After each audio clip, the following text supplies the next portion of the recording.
मारने वाला राह सिर्फ तो उसका अभ्यास। मारने वाला राह को मारना नहीं, काबू में करना है, उनके विचार बदलने हैं।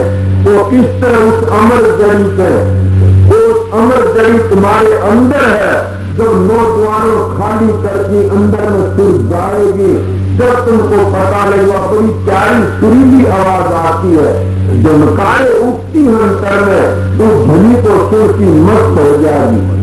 फिर कोई परवाह नहीं रहती, जैसे बाढ़ की बीन को सुनती में हिरण मस्त हो जाता, अपनी जैसे टेक देता है बीन के ऊपर और उसको कोई इस तरह मार लेता। इसी तरह ये मन है, ये भी पागल हो जाता उस ध्वनि को सुन के, अपनी ऐप को छोड़ देता और कोई भी जरिया नहीं है मन को काबू करने का।